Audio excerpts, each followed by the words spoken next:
جی senior رہنما Tehreek Insaf senior نائب صدر داتا گنج بخش ٹاؤن سید اون حسین المعروف خنیشہ کی جانب سے افطار ڈنر کا اہتمام کیا گیا، جس میں خصوصی طور پر chairman P T I Imran Khan, doctor Yasmin Rashid اور اسیران جیل کی رہائی اور ملک و قوم کی سلامتی کے لیے خصوصی دعا کی گئی۔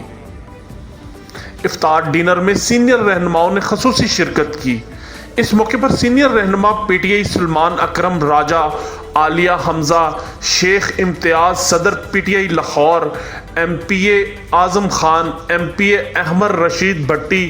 Owais Younis, general secretary Lahore P T I, Sanam Javed, Rana Akhlaq Ali, chairman liberty market Lahore, Salma Amjad, Syed Abbas Raza, G N Kazmi کے علاوہ کارکنوں کی کثیر تعداد موجود تھی۔ آخر میں سید اون حسین المعروف خنیشہ اور مخدوم علی سید فرام لندن نے آنے والے مہمانوں کا شکریہ ادا کیا۔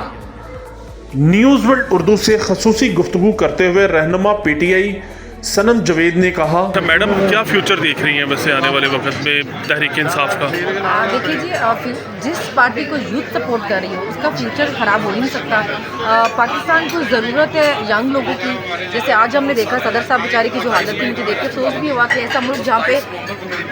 ہماری یوتھ ایکٹیو ہے، تو یہاں پہ ایسا صدر ہے جس کو بیچارے کو بولتے ہوئے اتنی پریشانی ہو رہی تھی، تو اتنی کیا مجبوری ہے کہ آپ نے ایسے لوگ زبردستی مسلط کر رہے ہیں جو بیماریوں کے مارے ہوئے ہیں، تو آپ لوگ پھر بھی ان کو کوئی وزیر اعظم نہ کوئی صدر ہے کوئی ہے، تو اتنے آپ کی ینگ جنریشن ساری ملک سے چھوڑ کے جا رہی ہے کیونکہ ان کے لیے اپرچونیٹیز آپ نہیں رکھ رہے ہیں اور ایسے لاشیں آپ ہم پہ مسلط کر رہے ہیں۔ تو پی ٹی آئی کا فیوچر برائٹ ہے کیونکہ پی ٹی آئی کو یوتھ سپورٹ کرتی ہے نا، تو انشاءاللہ ہمارے ملک کا فیوچر بھی برائٹ ہے اور ہمارا اپنا فیوچر۔ آپ دیکھ رہی ہیں یہ بلوچستان میں جو سچویشن چل رہی ہے ملک اوور آل ملک میں، آپ کیا سمجھتی ہیں؟ جب بھی آپ لوگوں کے حق کو دبانے کی کوشش کریں گے نا، ان کی آواز کو دبانے کی کوشش کریں گے، تو وہی ہوگا جیسے پاکستان میں ہو رہا ہے۔ دیکھیے وہاں پہ جو بھی چیزیں ہیں وہ وہاں کے لوگوں کا پہلا حق ہے، وہ صحیح بات کرتے ہیں نا۔ اگر کہ باہر سے اگر گیس نکل رہی ہو، وہیں سے باقی چیزیں نکل رہی ہوں اور انہیں کو نہ مل رہی ہے، تو پھر ان کے ساتھ زیادتی ہے نا۔ یہ تو نہیں کہ آپ کچھ وسائل سے قبضہ بھی کر کے بیٹھ جائیں، ان سے لوگوں کو جبری گمشدہ بھی کر لیں، لاپتہ کر دیں، وہ اپنے پیاروں کو ڈھونڈتے رہیں، پھر آپ انہیں کو دہشت گرد بول رہے ہیں، پھر آپ ان کو سیدھی گولیاں بھی مار لیں۔ مطلب کیا سیدھی گولیاں مارنے کا کوئی ایڈر نکلا ہے اس ملک میں کہ جو بھی آئے احتجاج کرنے آپ سیدھی گولیاں چلا دیں؟ اس طرح نہیں ہوتا، اور اس طرح چیزیں اور حالات ٹھیک نہیں ہوں گے،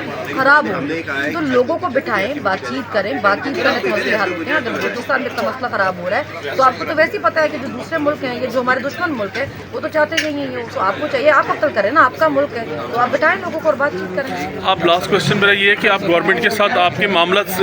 جو حل ہو رہے ہیں، کوئی یہ انفارمیشن ہمیں ملی ہے اس بارے میں معاملات جو بھی معاملات ہیں آپ لوگوں کی گورنمنٹ کے ساتھ؟